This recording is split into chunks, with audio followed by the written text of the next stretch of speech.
brought to you almost live from the Dude in the Basement Studios. Why? Because that's where the good stuff is. It's Sips, Suds, and Smokes with your smoking host, the good old boys.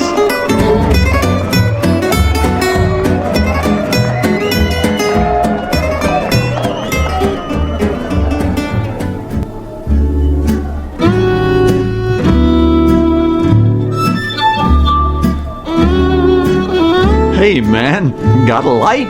It's time for smokes. It is definitely time for more smokes. This is good old boy Mike. Welcome to our smokes episode today, where everything good in life is worth discussing. Joining me here for this segment is CJ, the master of smoke. Mike, it's great to be back and great to be with you. Always great to have CJ here on our smoke segments, where we're talking about cigars as well as anything that's smoked. And this segment today is going to be a show and tell segment where CJ and I have both picked a cigar to talk about, and plus we'll go through these and be rating these. We've swapped our cigars since both of us have had these cigars before, and we'll introduce the cigars we brought, and then we'll both rate them. But you're actually getting to see our first reactions to these cigars today, since neither one of us have had at least one of these cigars. So it's really great. I brought today the El Baton Belicoso. Belicoso. How long? That took like 3 seconds for me to butcher that, right? Yeah, but I'm here for you. I got your back. Do we need to start over again? It's your show. You can do whatever you want, Mike. I think butchering something up front is definitely a requirement. CJ, what did you bring for us today? I brought Dunhill Condado for you today. One of my go-to cigars and one of my favorite cigars, and I'm hoping you're going to enjoy it.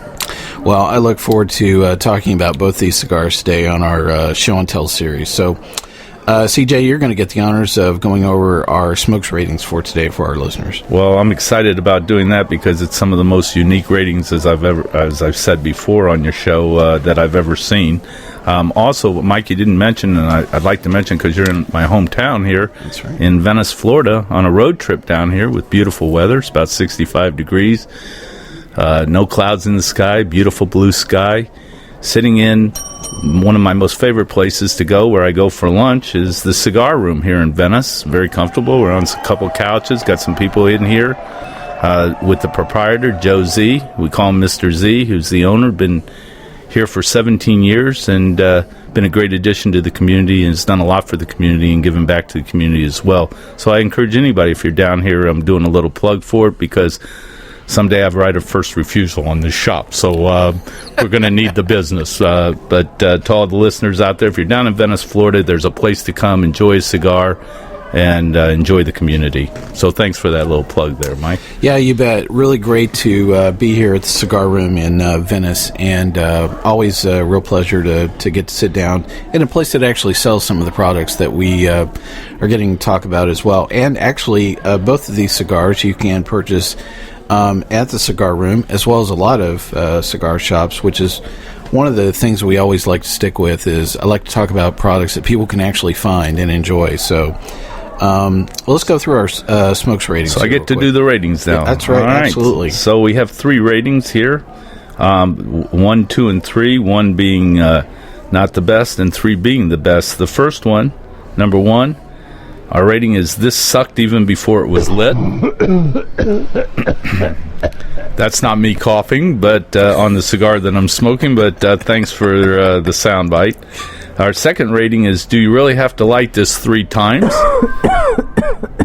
And our third, which says "It's very nice. Now get the hell away so I can enjoy this." I've ad-libbed that a little bit, but that's the winner right there if you can get number 3. Yep. Well, you really brought something interesting, and I can't wait to talk about the Dunhill. But first I want to go over the El Baton that I brought. And I'll introduce this here to our audience a little bit, which I'm puffing away on right now for the audience to know. And I've been enjoying the Dunhill as well. We're going to talk about. So this is El Baton. The Belicoso is the name of this cigar. With most of their cigars made by Fuentes and the Dominican Republic, the J.C. Newman Cigar Company decided it was time to add Nicaraguan to their portfolio. So they enlisted... Tabacalera, San Rafael. Thank you. I knew I was just going to butcher that, and it was going to happen, It wasn't a matter if, it was just when. A factory that was owned by Fidel Olivas. Yeah, I got you. Yep. I knew I'd get the... I was going to screw that up between the beer and the cigar. I always do that. It's a new brand called El Baton, and although it debuted as a single size in 2008, its rich flavors and reasonable price made it an instant hit. But it wasn't until 2011 that the Belicoso came to market, a short cigar. You're having the Robusto today, and that's the one we're talking about. Let's see, I lost track. Reasonable, but it wasn't until 2011 that the Belicoso came to market, a short cigar with lots of character, about $6 a stick. So a great price point for Robusto as well. This is a double Robusto. Cigar is big on flavor, leaning bold impressions of coffee, spice, and raisins on the palate. We'll both figure that out if that really happened. But few will recall that El Baton first began as a vintage brand produced by J.C. Newman in Cleveland back in 1914. It was a nickel cigar that was made by hand with Cuban tobacco. Now it's back and probably better than ever. So some of the characteristics about this, again, I mentioned it's a double Robusto. It is 5x54. The wrapper is Nicaraguan, the filler is Nicaraguan, and the binder is Nicaraguan. So this is Nicaraguan through and through. Again, the price point is about $6 in most of your shops. So this is a cigar that I've had not a whole lot. I've had it, maybe 4 or 5 times. I guess the thing that I like about the El Baton is it's very approachable. And I think, when most people think about Nicaraguan, I guess the first thing to me is it's, with this particular wrapper characteristic, it is really going to hit a very medium palate. It is going to be, pretty even keel. There's really no highs and lows, that I tend to think about something that is through and through, within one variety like this. The draw, I found it to be a little difficult, up front, and at times I find myself kind of rolling on it to try and find, the draw, and so I don't know if it's just some of the batches I've had, but probably not the easiest draw I've had, but not the most difficult either. It's not super tight. This probably has what I would consider a 2-stage, flavor characteristic. It's I don't really recall it being super spicy, up front. Although there is some spice, and it seems to be right there kind of all the way through it. It doesn't really go away, even in the middle part of the burn as well.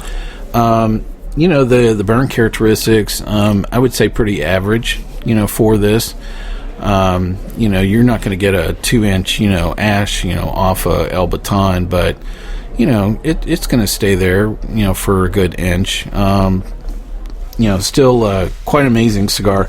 My smokes rating for the El Baton is going to be a 2, which is, do I have to light this 3 times? And I do have, I run into issues of having to relight, that at times, but not very often. So what do you think of the El Baton? Well, you must have given me a really good one, because this one his draw is very nice. I normally don't smoke this small of a cigar. We're not talking about the thickness, we're talking about the length. I like a longer cigar, but and this is the first time I've smoked it. I would say that your evaluation about a little bit of a coffee taste and spice is true. I've not tasted the raisin yet. I would say that I'm about halfway through it, not near the label yet, but good smoke, decent ash. It doesn't burn perfectly evenly, but it's a good smoke for a short smoke. It's definitely medium. And everybody's palate's a little bit different, so it's hard to define once you get past mild, but medium or a little bit more to full body for me. But it's an enjoyable smoke. I can't tell you that I would jump back and smoke this every day, as I do some other cigars, but I'm enjoying it, enjoying the company, and enjoying the atmosphere with this cigar. So it's not something that I would take a few puffs and just put down and say I'm not smoking it ever again. So for $6, not good bang for buck. Very good bang for the buck. I've always said price isn't a factor, but I would say on this one that would be a fair price for this cigar. And I don't think most people that like this particular size would be disappointed with this cigar. What's your smokes rating on the El Baton going to be? I'm not trying to get back on the show, Mike, but I have to go with it too as well. I think that I think it certainly doesn't warrant a 1. It doesn't suck. And I can't say, though, it warrants the top of the line of 3, where I would say just go away and let me savor this in my own peace and quiet. But again, good smoke, and Wired's rated a 2. Cool. Great. Well, great to get through our first cigar that we're talking about today here on the Show and Tell. And you brought a Dunhill. So tell us all about this. Well, I brought you my go-to cigar. It's a Dunhill Condado, a Dominican cigar, hand-rolled, of course. It's 48-inch ring gauge by about 6.5. So it's called the Condado. Dunhill used to produce this cigar in boxes of 25. You now no longer can get them in boxes of 25. You buy them in boxes of 10. It's quite a bit more pricey than your cigar. Not that you were cheap and giving me a $6 cigar or anything like that, Mike. This is don't want to shed our laundry in public, but this is a cigar that's about retail around $10.58. With tax, and it'll fluctuate a few cents here and there depending on where you're buying it and what the tax is. But it's a kind of cigar that I would describe as very well rolled, in my opinion. I think it's mild to medium. Most people feel it's mild. What I like about this cigar that separates it from many other cigars is when you smoke the cigar, there's a couple characteristics that I think are really unique. One, you can be having a conversation with somebody, and you don't have to take a puff every 5-6 seconds to keep it lit. This cigar will stay lit, as you well know, because you haven't had to relight it yet over a period of time. And you can put the cigar down for over a minute, 2 minutes, and pick it back up, and it's still lit. The other thing I like about the cigar is it's wrapped always beautiful. Very seldom do I ever get a bad cigar. The ash burns evenly all the way through. I use it on the golf course. Because it has a nice flavor, but it's not overpowering. And, depending on how your round's going, it could be a 4-cigar round, it could be a 3-cigar round. And if it's a 5-cigar round, you shouldn't be on the golf course. And then there's my putting. Which is a whole different subject that we're not going to talk about on this show. But the other thing I like about the cigar, if you smoke the cigar at night, when you wake up in the morning, you don't have any aftertaste. And that, I find, is very unusual with any cigar I've smoked, because usually, that's true.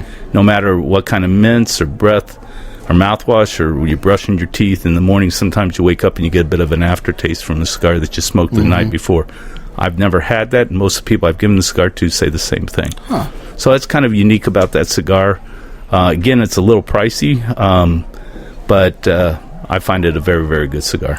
So what's your smokes rating on the Dunhill? Well, that one, if I didn't give it a 3 after I just built it up like that, Mike, I would be kind of hypocritical. So to me, if it's my go-to cigar, it's going to be a 3. Super. Well, I don't think I'm going to go away, but I am going to...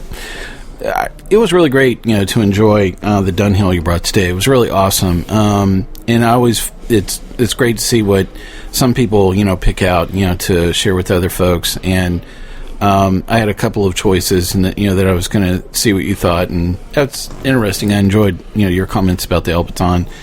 The Dunhill, I found probably the thing that struck me the most was the quality of the construction and of the hand roll itself around this. It burned so evenly, and really great, ash off this. I didn't really find... it's just... the quality of construction was the one thing that really probably captured my attention. really a great draw. It has been smooth all the way through. It's been just exactly the same, from beginning, all the way here to the end of the cigar. And I just really, sometimes, a draw can really change as you're exposing it both to the moisture in your mouth as well as, how much you're consuming, through the burn itself. And that was one thing I thought was kind of unusual good, about this, was how even the draw was, right from the get-go. It was, after maybe 3 or 4 puffs, it was just a very good, mild cigar, right from the get-go. Even the little bit of spice that it even had off those, first 2 or 3 puffs, wasn't really off-putting at all, and I thought it was really great. The thing that struck me was how consistent the flavor was for so long with this. It just had a good, even keel medium. I never really thought about, what you said, which is very true. There are some cigars that the aftertaste, and I really find myself even tasting that cigar. Wait, is that somebody else that dropped dead here in town? Yeah, Mike, we don't call it drop dead. Maybe somebody needs a little assistance. This is Venice, Florida. Let's take a moment and just have a moment of silence just in case you're right. But we have a lot of that down here, Mike. There goes one of our rescue vehicles. Median age here is 68.7. I think we've discussed that before. It was 68.8, but somebody had a baby. And tomorrow could go to 69.9, buddy. You never know. So that's just the way it works down here in this beautiful area that we live. Martha's down. It's aisle 5 at Publix. There we go. We don't do cleanup on aisle 5 down here, Mike, no matter what you try to say down here. You cannot downgrade this beautiful community. We've had a blowout on the walker on aisle 14. Mike, let me tell you, you've never lived till you've been run over with somebody on a 3-wheel bike, buddy. That's when you know you're living, okay? That's the way we do it down here. Well, to finish talking about the Dunhill. Oh, yeah, we got sidetracked, didn't we? You shouldn't have got me going on that, Mike.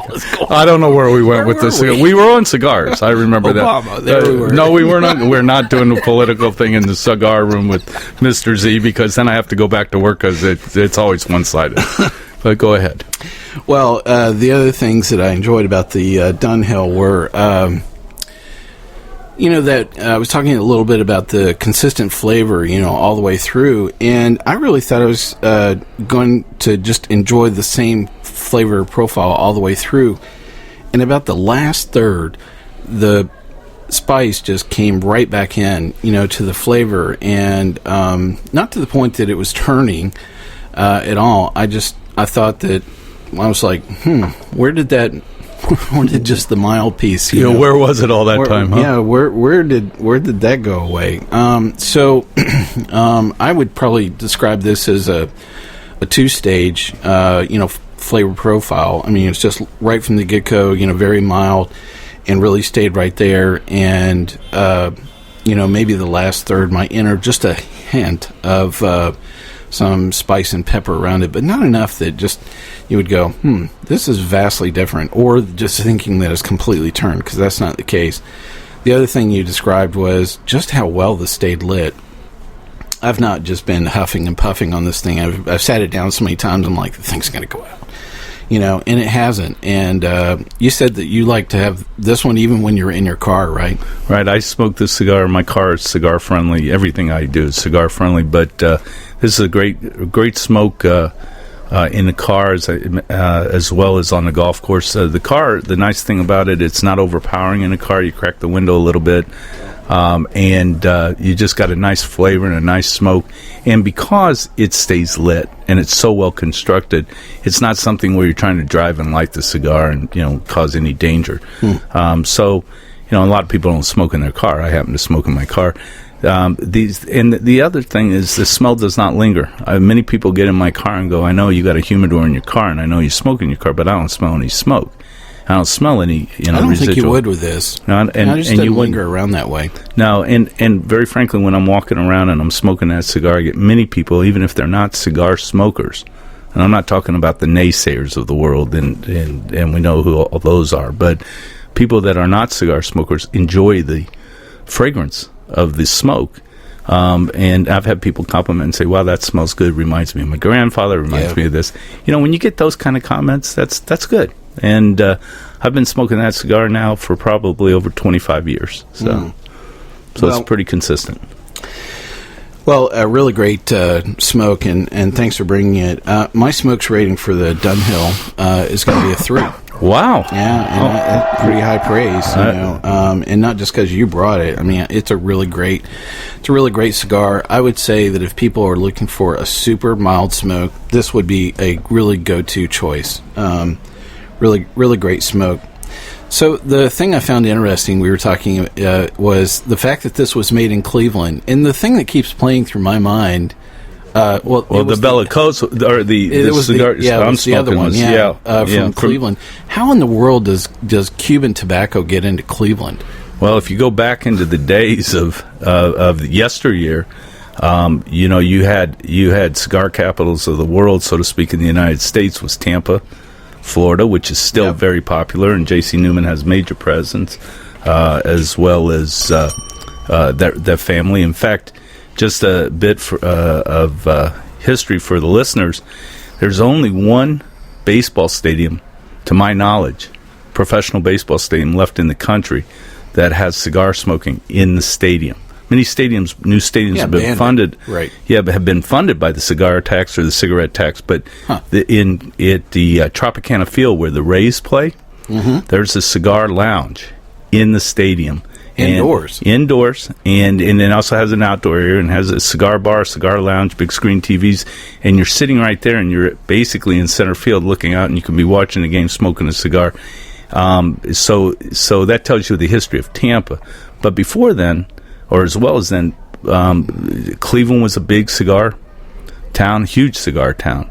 And then everything seemed to have moved south, and now Miami's huge, as we all know. And you go down into Miami, and there's rollers, and they've got Cuban seed and Cuban filler. So cigars are still prevalent, and but they've shifted. You can buy cigars in Cleveland, and I've been to Cleveland. I grew up in Cleveland, actually, but haven't been back for really about 25, 30 years. But I'm going there, as a matter of fact, next week, so I got to dress warm now that I think about it. But the good part is I'm going there, but I'm coming back to Venice, Florida. There you go. But it's a rich history, and Cleveland has a rich history with cigars, as Chicago does, and some of the Midwest cities as well. So, but now it's moved to the south.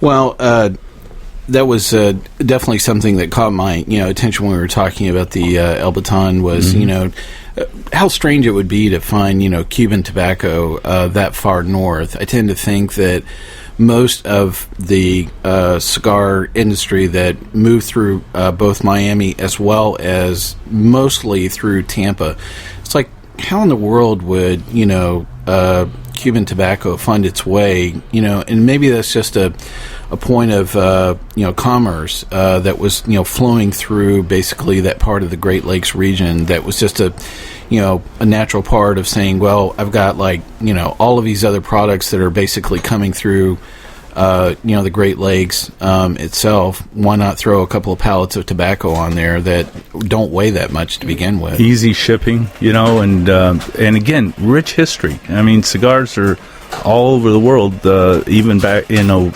more prevalent back then than they are even today because of a lot of the laws and stuff. But if you go back into the history, it's amazing how cigars have evolved and where they started and where they've ended up as far as manufacturing.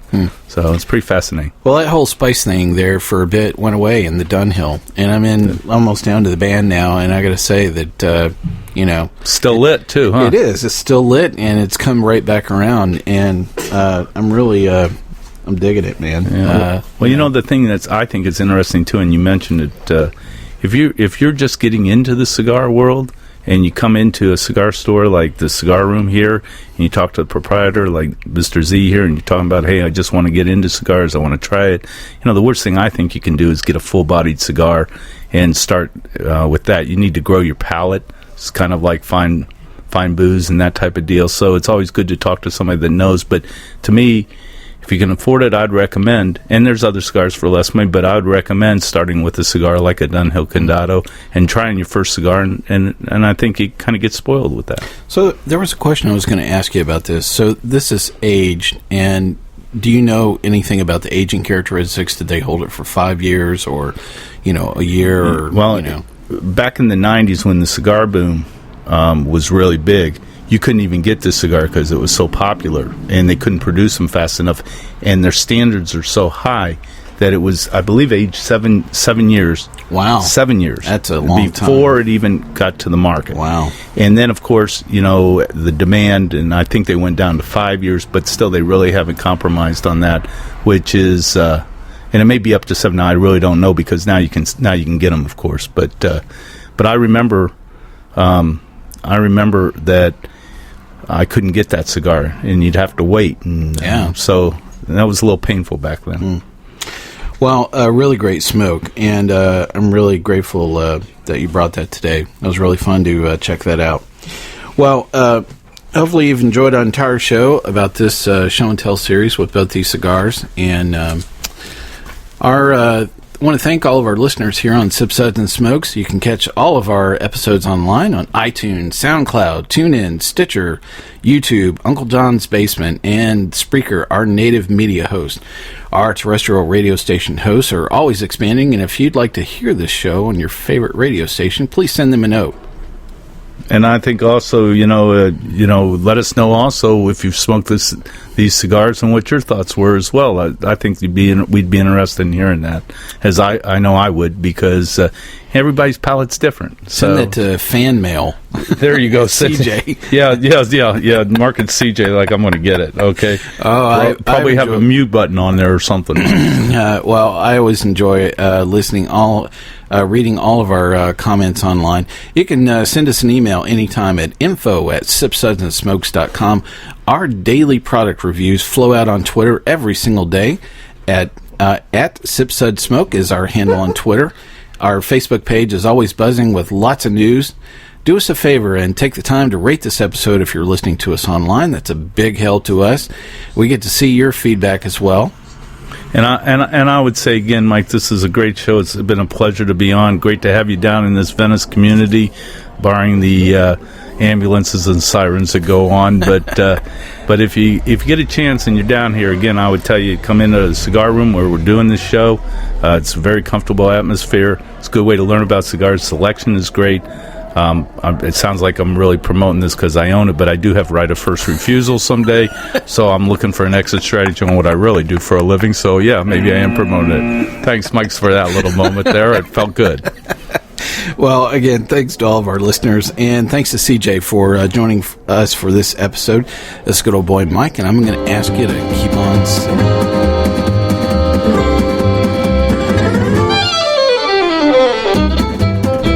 This has been a One Tan Hand production of Sip, Suds, and Smokes, a program devoted to the appreciation of some of the finer slices of life. From the Dude in the Basement Studios, your hosts, the Good Old Boys, will see you all next time.